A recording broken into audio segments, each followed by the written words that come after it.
Eee, Bir nəfər yazıb ki, salam, çox sağ olun, gözəl məlumat üçün. Qardaşım, mən allergik astma xəstəsiyəm. Rəbbim bütün xəstələrimizə şəfa versin, mən də içində. Amin. Bax, səhifədə bir nəfər gəlib yazdı ki, astma xəstəsi idim, qardaşın dediklərini elədim, sağaldım. İkinci səhifədə baxa bilərsiniz. Biz müasir tibb belədir ki, ağciyər problemlərində yapışır ağciyərin özündən. Yönəlirlər səbəbə. Kök qalıb. Kökə baxan yoxdur.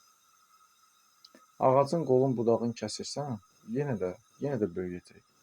Amma ağacı kökündən kəsəndə çıxadanda böyüməyəcək. Bax, kökə getmirlər. Kök qandadır, qanda. Qanı təmizləmək lazımdır. Ağciyərin içində baloncuqlar var, baloncuqlar. Orada oksigenlə karbonun alış-verişi baş verir. Oksigeni götürür, karbonu xaric edir çölə. Bax, o baloncuqlar iltihabdır, doludur. Onları təmizləmək lazımdır. İllərdir insanlar bəlğəmdən əziyyət çəkir. Elə yapışıb ağciyərdən. Ağciyər üçün preparat, bəlğəm gətirici, nə bilim nə. Kök qalıb, səbəbdən yapışıb. Kökə get, kökə. Bax, o kökü təmizlə, qanı təmizlə, infeksiyon prosesi təmizlə, sərbəst radikalları bədəndən təmizləmədən heç bir xəstəlikdən yaxa qurtara bilməzsiniz.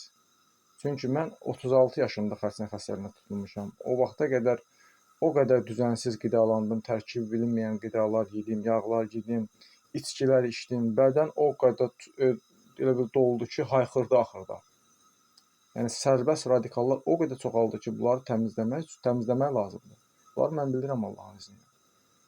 Kökü təmizləmədən xəstəliklərdən yaxa qurtara bilməzsiniz. Yaxşı ki, bu xərçəng xəstəliyi mənə gəldi. Yoxsa mən ayılmayacaqdım. Xərçəng xəstəliyi məni sağlam qidalanmaya yönəltdi. Sağlam qidalanma dedi, ey insan, bəsdir. Yəni sən bu cür davam eləsən, mən səni məhv edəcəm. Yəni ayıl, yol budur, bu. Tam sağlam qidalanma. Burada bahalı heç nə yoxdur. Meyvələr, tərəvəzlərdir və sairə şeylər var. Bax, olardı. Belə.